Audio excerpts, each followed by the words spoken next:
Romanos capítulo 8, a partir do verso 1, nós iremos ler até o verso de número 17. Amém? Romanos 8, 1, assim diz a palavra do Todo-Poderoso. Portanto, agora nenhuma condenação há para os que estão em Cristo Jesus, que não andam segundo a carne, mas segundo o Espírito. Porque a lei do Espírito de vida em Cristo Jesus me livrou da lei do pecado e da morte. Porquanto, o que era impossível para a lei, visto que estava enferma pela carne, Deus, enviando o seu Filho em semelhança de carne do pecado, pelo pecado condenou o pecado na carne, para que a justiça da lei se cumprisse em nós, que não andamos segundo a carne, mas segundo o Espírito. Porque os que são segundo a carne inclinam-se para as coisas da carne, mas os que são segundo o Espírito para as coisas do Espírito. Porque a inclinação da carne é morte, mas a inclinação do Espírito é vida e paz. Porquanto, a inclinação da carne é inimizade contra Deus, pois não sujeita à lei de Deus, nem à verdade, e nem tampouco pode ser. Portanto, os que estão na carne não podem agradar a Deus. Mas vós, porém, não estáis na carne, mas no Espírito, se é que o Espírito de Deus habita em vós. Mas se alguém não tem o Espírito de Cristo, este tal não pertence a ele. E se Cristo está em vós, o corpo, na verdade, está morto por causa do pecado, mas o Espírito vive por causa da justiça. E se o Espírito daquele que dentre os mortos ressuscitou Jesus habita em vós, aquele que dentre os mortos ressuscitou a Cristo, também vivificará os vossos corpos mortais pelo Espírito que habita em vós. De maneira que, irmãos, somos devedores não à carne, para viver segundo a carne. Porque se viverdes segundo a carne, morrereis. Mas se pelo Espírito vos mortificardes as obras do corpo, então vivereis. Porque todos que são guiados pelo Espírito de Deus, estes são filhos de Deus. E eu repito, porque todos que são guiados pelo Espírito de Deus, estes são filhos de Deus. Porque não recebeste o espírito de escravidão, para outra vez vos estardes em temor, mas recebeste o espírito de adoção de filho, pelo qual clamamos, Abba Pai. O próprio Espírito testifica com o nosso espírito que nós somos filhos de Deus. E se nós somos filhos, somos logo herdeiros também, verdadeiramente herdeiros de Deus e co-herdeiros de Cristo, se é certo que com Ele padecemos, para também com Ele sejamos glorificados. Que texto glorioso. Depois de ouvir esse texto, a gente só pode cantar. Não sou mais escravo do medo. Vamos cantar esse pedacinho? Eu não sou mais escravo do medo. Sou filho de Deus. De novo, bem forte. Eu não sou mais escravo do medo. Sou filho. Se você é filho de Deus, cante bem forte e convictamente. Eu não sou mais escravo do medo. Sou filho de Deus. Aleluia. Acredite, não é Fernandinho que fala isso. É o próprio Espírito Santo que testifica com o nosso espírito que nós somos filhos de Deus. Meus irmãos, Nós voltamos os nossos olhos para esse texto. Vê um pouquinho mais. Não sei como é que está retorno aqui. Nada? Então, vira um negócio dessa caixa aqui. Bota um pouquinho mais de volume. Pelo menos aqui, aí deve estar bom para vocês, mas para mim está horrível aqui. Mas, enfim, nós voltamos os nossos olhos para essa passagem, que é uma das passagens mais gloriosas, mais libertadoras que tem nas Escrituras. Essa passagem, eu costumo dizer que como se fosse o cume da montanha. Ele te coloca no cume da montanha e você vê a total liberdade em Cristo Jesus. Te dá uma visão, sabe, quando Moisés não pôde entrar na terra, pelas razões que nós já sabemos, né, e ter batido na rocha como deveria ter apenas ordenado. E Deus então chama Moisés e fala com ele que ele não vai poder entrar na terra por conta daquilo, mas Deus chama Moisés até o cume da montanha e mostra a terra, né? A terra que foi conquistada, que foi dada para Deus. Esse texto pega e não na condição de Moisés, porque nós temos certeza que em Cristo Jesus nós adentraremos a terra, sim, mas nós já temos uma visão da liberdade que Cristo nos concedeu.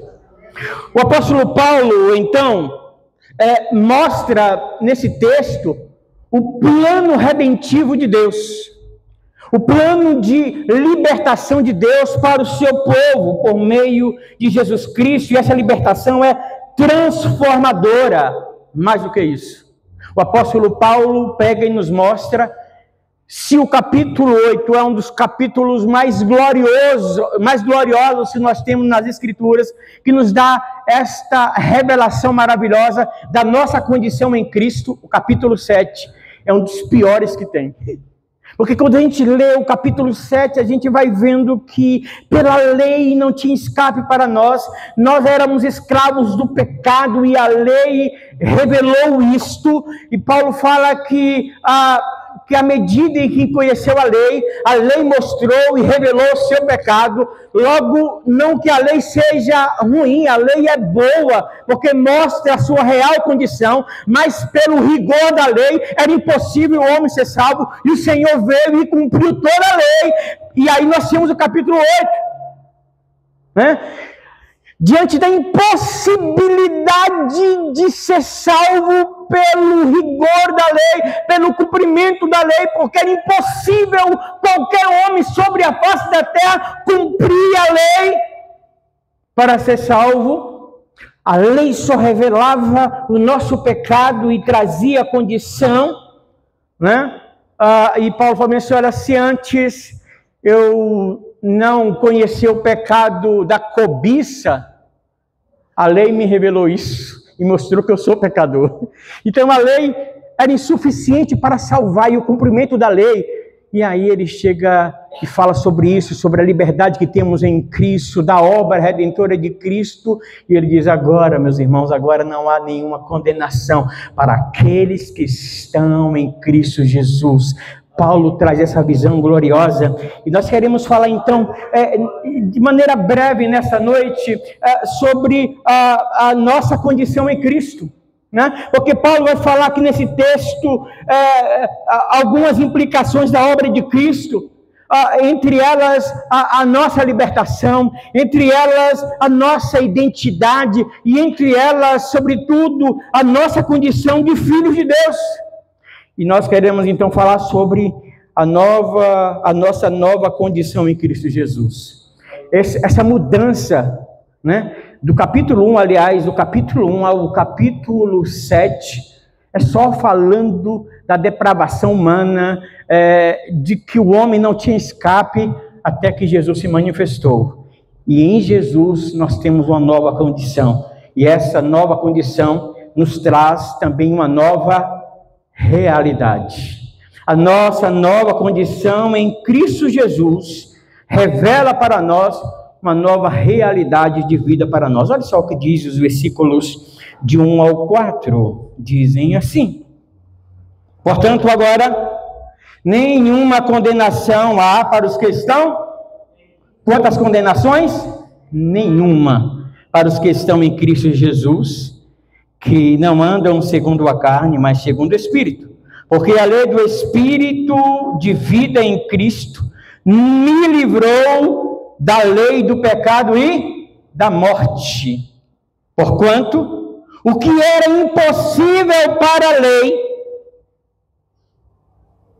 visto como estava enferma pela carne, Deus enviando o seu Filho em semelhança de carne do pecado, pelo pecado condenou o pecado na carne, para que a justiça da lei se cumprisse em nós, e não andamos segundo a carne, mas segundo o Espírito. É justamente isso que o apóstolo Paulo está falando. A nossa condição era essa, a nossa realidade de vida é essa: escravo do pecado, escravo da morte, escravo e condenados pelo pecado. As nossas vidas e atitudes eram baseadas na carne, e isso trouxe condenação, isso trouxe justiça, isso trouxe separação de Deus, e o nosso veredito era não somente de condenado, mas o veredito era de morte, de pena de morte, pelo pecado, e separação eterna de Deus. E a Bíblia diz que todos pecaram, estavam destituídos da glória de Deus, estavam separados da glória de Deus, irmãos. E essa é a pior condição que um ser humano pode ter: a separação de Deus, a ausência da presença de Deus, a ausência do Espírito de Deus, a ausência do Espírito Santo sobre a sua vida, a ausência do calor, da comunhão com Deus. Não existe lugar, por mais que seja perfeito, sem a presença de Deus, sem a comunhão com Deus, se torna um inferno. E essa era a nossa condição. Não bastasse isto, estava ordenado a nossa morte. O carimbo da nossa condenação já estava certo, o veredito, o martelo foi batido, é morte. E a nossa condição era esta: nós estávamos no corredor da morte eterna, até que no meio daquela escuridão brilhou uma luz. Jesus Cristo, que João diz que no princípio era o Verbo, e o Verbo estava com Deus, e o Verbo era Deus, e o Verbo se encarnou e habitou entre nós, e Ele é o unigênito Filho de Deus. Ele assumiu, Ele foi encarnado, Ele assumiu a natureza humana, Ele se humilhou, Ele pegou a nossa dívida e cravou na cruz do Calvário. E o apóstolo Paulo vai dizer que ele pegou, depois da sua morte, ele pega esse escrito de dívida, ele pega essa promissória que nos dava a condenação, e ele rasga, ele paga a nossa dívida, e ele lança no mar do esquecimento. Ele nos salvou. Então a nossa atual realidade, nossa nova realidade em Cristo Jesus é liberdade, é salvação, é uma mudança agora de vida. O que era morte agora é vida. Isso não é apenas uma promessa para o futuro. Isso é muito importante. Isso não é uma promessa para o futuro, é uma realidade para agora. Agora, nenhuma condenação há. Não. Olha, daqui a algum tempo, olha, daqui a alguns anos, olha, quando Jesus voltar, não haverá nenhuma condenação para você, não. Agora, nenhuma condenação. A nossa nova realidade de vida é de morte para a vida. A nossa nova realidade é de condenado para liberto. A nossa nova condição não é uma promessa para daqui a pouco, não é uma promessa para o futuro, é uma promessa para agora, para o momento em que nós ouvimos o chamado de Cristo e entendemos a suficiência do seu sacrifício e dissemos sim para Ele, e dissemos sim para o seu amor, e dissemos sim pela sua graça. Agora nenhuma condenação há para aqueles, para mim e para você que está e permanece em Jesus. Essa é a nossa nova condição, a nossa nova realidade. Esse texto é libertador. Esse texto é maravilhoso. Jesus assumiu a nossa realidade de morte. O texto diz bem claro que ele, porquanto, olha só o que diz o versículo 3, porquanto o que era impossível para a lei, que era nos salvar e nos libertar, visto como estava enferma pela carne ou pelo pecado, Deus enviou o seu Filho em semelhança de carne, ou seja, ele se fez homem, e ele assumiu toda a nossa culpa e o nosso pecado, embora nunca tenha sido pecado. Eu vi um texto engraçado de Jesus, um texto não, um videozinho, esses vídeos estão fazendo agora demais. Então, Jesus está lá, e de repente os fariseus vêm com aquela mulher adúltera. E aí, os irmãos conhecem a história, e eles querem apedrejar aquela mulher, e Jesus levanta e fala assim, olha, se vocês não tiverem nenhum pecado, lance a primeira pedra. Todo mundo sai, Jesus chega para a mulher, nesse videozinho, e fala assim, e aí, não ficou ninguém para te condenar? Ah, Senhor, não ficou ninguém, por quê? Porque não tem nenhum que não tenha pecado. Aí mostra Jesus com a pedra, opa, nenhum não. Eu fui o único que não pequei. Então vá e não peques mais, senão o teu pecado vai te matar. Mas a verdade é que Jesus, embora esse vídeo seja muito engraçado, é uma grande realidade. Ele é o único que não pecou e assumiu os nossos pecados. Ele veio em semelhança de carne e fala que ele assumiu totalmente a natureza humana, e na natureza humana não bastasse a humilhação de Deus se tornar homem, ele assume o nosso pecado, e ele é crucificado, e ele paga a nossa dívida, e nos liberta de uma vez por todas da escravidão do pecado. Nós somos sim pecadores, mas agora o pecado não tem domínio mais sobre mim.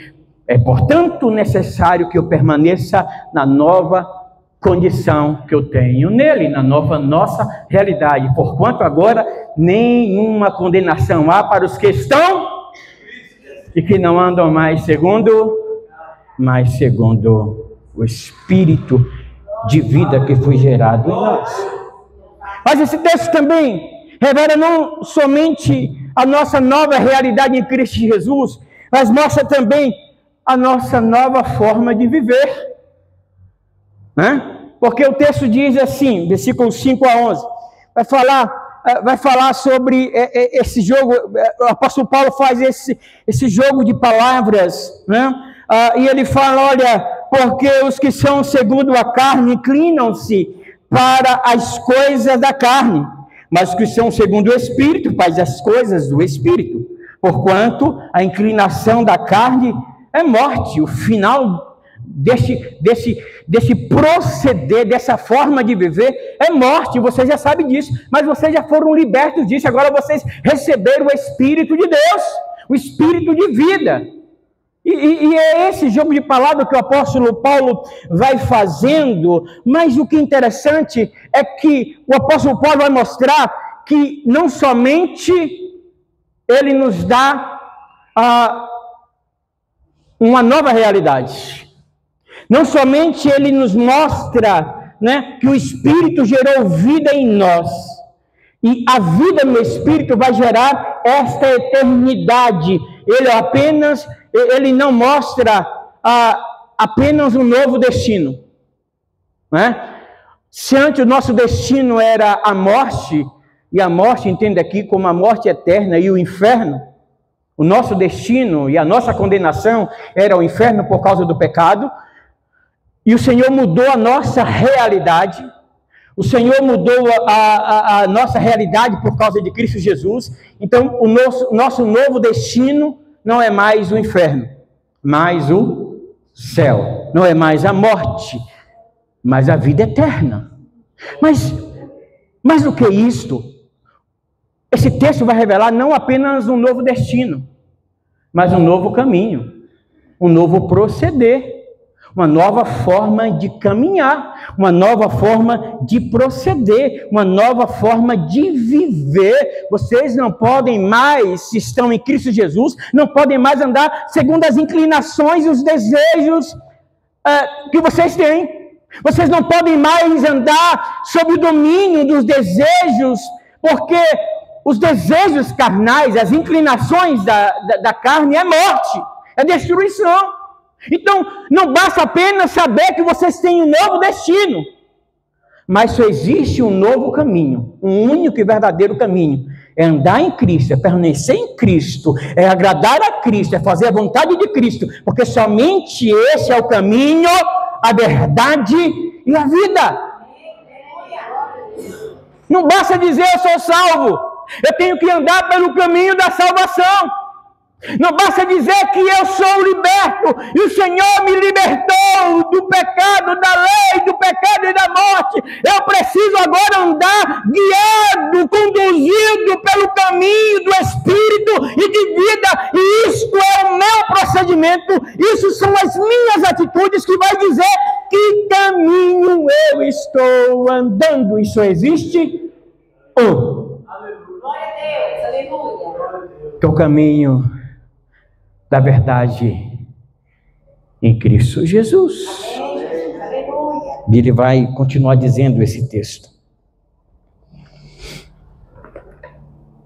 Porquanto a inclinação da carne é inimizade contra Deus, pois a inclinação da carne não se sujeita à lei de Deus.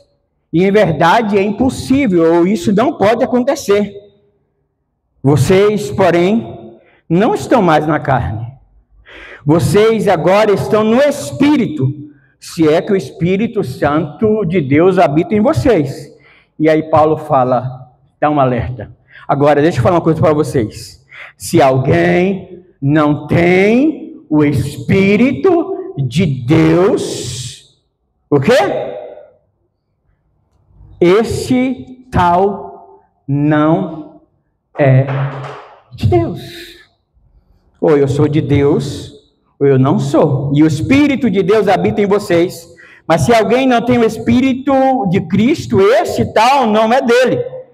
E se Cristo está em vocês, o corpo, na verdade, está morto por causa do pecado, mas o Espírito vive por causa da justiça. Irmãos, isso é maravilhoso. Porque o que o Senhor está dizendo aqui na sua palavra é que não somente nós temos uma nova realidade de vida, mas Ele providenciou para que nós tenhamos uma nova forma de viver. É claro que a gente vive cotidianamente e a gente lidar com tantas vozes, com tantas vontades, que às vezes tentam nos confundir, mas quem tem o Espírito de Deus, e se o Espírito de Deus habita em nós e nos transformou, nos convenceu da verdade, do pecado, da justiça e do juízo, o Espírito Santo não nos deixa confundido. Imediatamente eu sei se isso que eu estou falando, se isso que eu estou pensando, se isso que eu estou fazendo agrada ou não agrada a Deus. Agora, se eu resisto e faço aquilo que me vem à telha, faço como bem quero, não resisto às minhas vontades carnais, então eu tenho que questionar, verdadeiramente o Espírito de Deus está em mim? Então, o Senhor nos chama e nos libertou para uma nova forma de viver. E para mim, nesse texto, o que é mais revelador, a principal verdade desse texto, está no versículo de 12 a 17, mas sobretudo o versículo de número 14. De maneira, eu vou ler do versículo 12. De maneira, irmãos, que somos devedores não da carne, para que vivamos segundo a carne. Porque se vocês viverem segundo a carne, vocês morrerão. Mas se vocês viverem pelo Espírito e mortificarem as obras do corpo, vocês viverão. Porque todos os que são guiados pelo Espírito de Deus são o quê? Estes são filhos de Deus. Aleluia. Porque todos os que vivem guiados pelo Espírito de Deus, estes também são filhos de Deus. Sabe o que está dizendo aqui? Que nós temos a nossa nova condição em Cristo, ela nos traz uma nova realidade de vida, ela nos traz um novo proceder na vida, mas ela também nos diz que nós temos uma nova identidade. Olha aqui essa transformação. Escravos do pecado, condenados à morte, inimigos de Deus, porque fazíamos e seguíamos segundo as inclinações da nossa carne. E o texto é claro que aqueles que seguem as inclinações da carne constituem-se inimigos de Deus.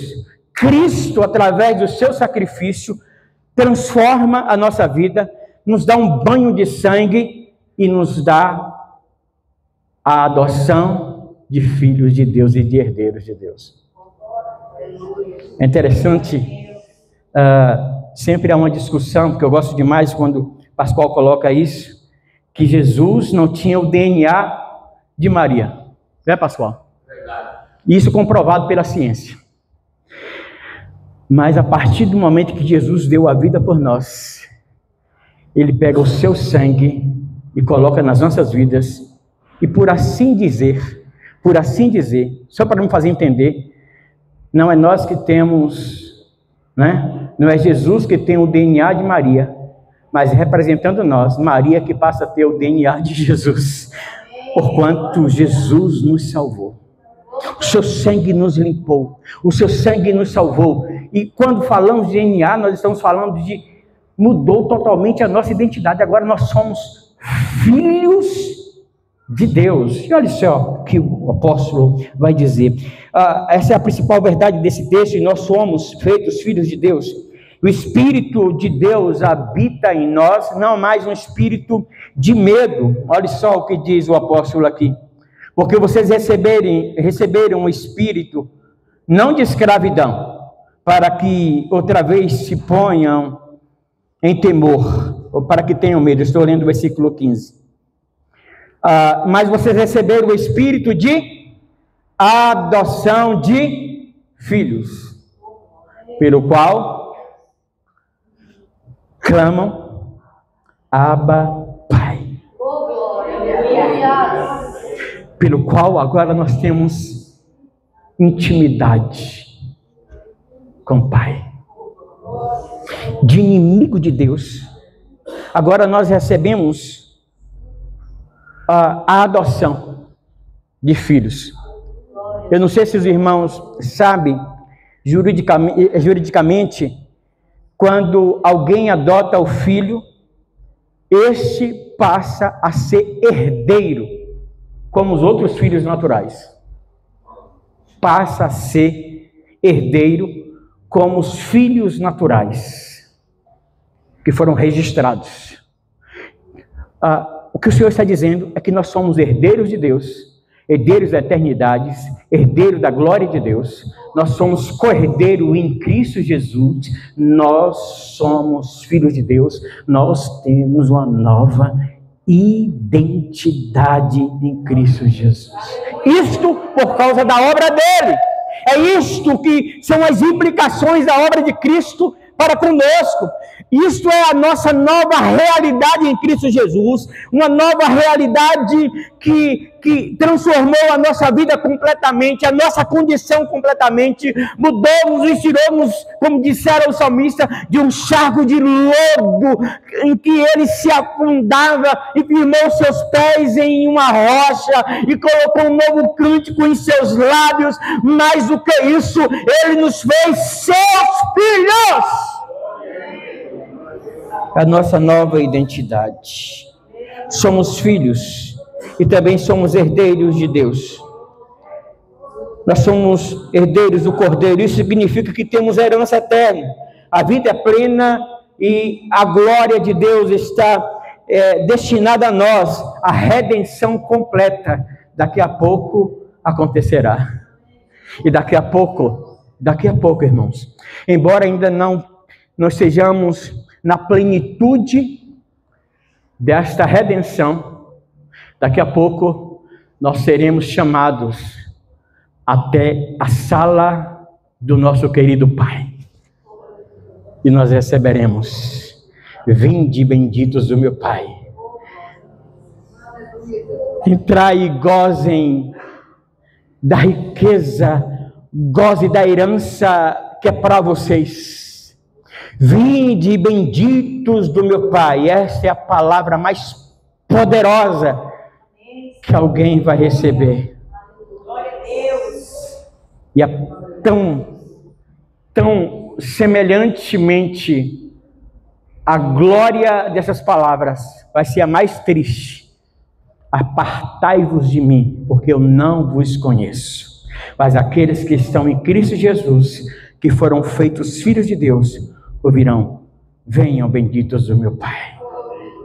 Possuí a herança que é para vós desde a fundação. Vocês são filhos. Este texto então nos convida, meus irmãos, a uma vida totalmente nova. Não dá mais para seguir as inclinações da carne, porque nós já sabemos o que foi que as inclinações da carne nos produziam. Foi morte, condenação. Mas Cristo mudou a nossa realidade à medida em que Ele morreu a nossa morte e ressuscitou ao terceiro dia, para que nós tenhamos vida eterna, uma nova identidade, sem condenação, porque Cristo nos justificou, sem condenação, porque Cristo nos salvou, porque Cristo nos justificou, cheios do Espírito Santo, porque fomos transformados, e é Ele quem nos conduz, e como filhos de Deus, adotados, amados, herdeiros das mais ricas promessas de Deus. Coloquemos em pé em nome de Jesus e vamos cantar mais uma vez esse pedaço dessa música. Eu não sou mais escravo do medo. Eu sou filho. Depois de você ouvir essa mensagem, você pode cantar mais forte. Eu não sou mais escravo do medo. Oh, aleluia, Jesus. Cante com convicção. Aleluia. Eu não sou mais escravo do medo.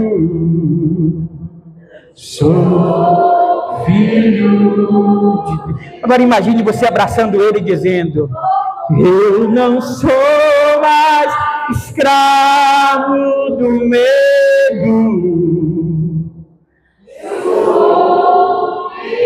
Eu não sei quanto a vocês, mas chegando lá eu vou dar um abraço bem forte e dizer: eu não sou mais escravo do medo, Senhor. Eu não sou mais escravo do medo, Senhor, da condenação, meu Deus. Sou teu filho, como filho que estive distante, hoje estou de volta, meu Deus. Alabá, sou de cobará sébia. Managá, show, verei minha andafaços. Oh, Senhor, como é bom estar da tua presença, meu Deus. Como é bom poder celebrar, como é bom poder glorificar o teu santo nome. Oh, Senhor, receba o nosso louvor, Receba a nossa gratidão, Senhor. Receba, Senhor, a nossa gratidão, porque nós somos feitos filhos de Deus, pela nossa nova realidade, Senhor, pela nossa nova condição de vida. Oh, Senhor, pela nossa nova identidade. Oh, obrigado, Jesus, pela salvação. E pela salvação dos meus irmãos, Senhor. Oh, Deus, muito obrigado, porque Teu Espírito